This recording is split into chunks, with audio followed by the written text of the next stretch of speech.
These are the 10 best chase cards to have in Gods Unchained's newest expansion, Dread Awakening. And by chase cards, I mean must-have cards that are not legendary. So let's get right into it. But before we do, make sure to like and subscribe, because there is a special card waiting for you. After carefully analyzing each and every card of the new set, we came up with the conclusion that these cards are the best. The first card I think you should have is Spire Chronicler. Magic players from now on will be able to delve into Eldritch mysteries. This new ability will let them uncover new spells and play a completely new archetype. In addition to Spire Chronicler, I advise you to have Cosmic Witness, because you can play these cards not only in the Eldritch Mystery archetype, but also in CDM or other control magic variants. Tooth Fey is one of those cards that is too powerful to ignore. It is only for 2 mana and it is hidden, so it's an almost guarantee card for you. A perfect example of variety, you can play it in aggro or you can play in control deception decks. Friend or Foe is just one of those cards that is gonna be hated by the entire community because it resembles the old Cutthroat Insight.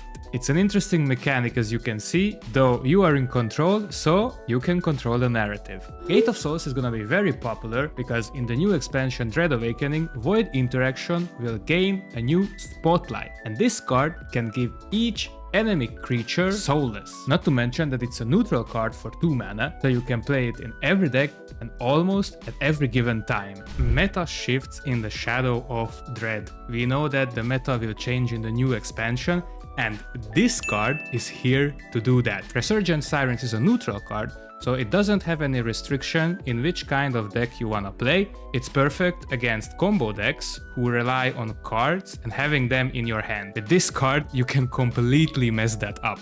Next up is Light and Luster, and as we see, it does not have the new Dread Touch ability, it has Empower on it, but what it does, it essentially replaces these 2 cards. So from now on, Light will have an effective way to clear the board, and also, if you combine this with Yukos, then you have a board clear for 5 mana.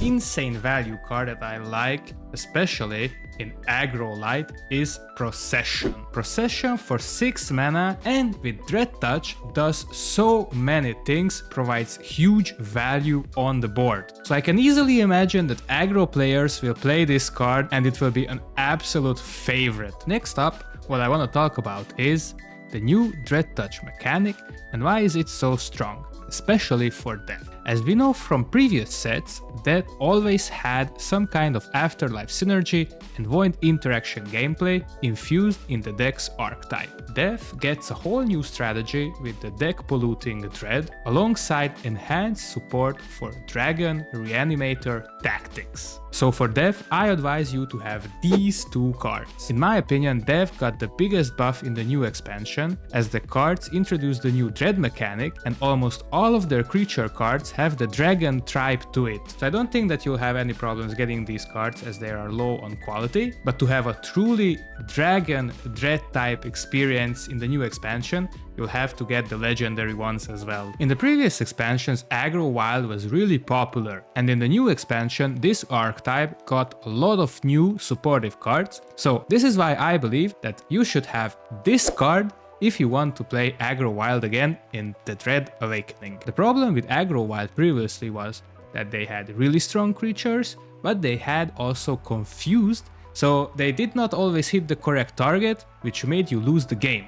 But with Dread Touch ability, and especially this staff, you can create strong creatures without confused, and even with this card, it says a random highest mana, but really, you can control which creature gets this buff. And if you fancy to play the new Mutation archetype, then this is the card that you must have in order to reach maximum mutations in your hand and to reach 8 mana where you can play this card. I really don't want to talk about how strong this card is because it's obvious. I just want to pinpoint out that this is the only 8 mana card in the nature domain. And last but not least, we have this card.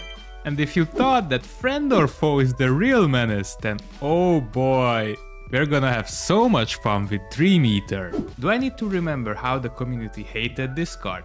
Well, in Dream Eater, we get the old mechanic back. Okay, it's a bit nerfed, but still, it does the job.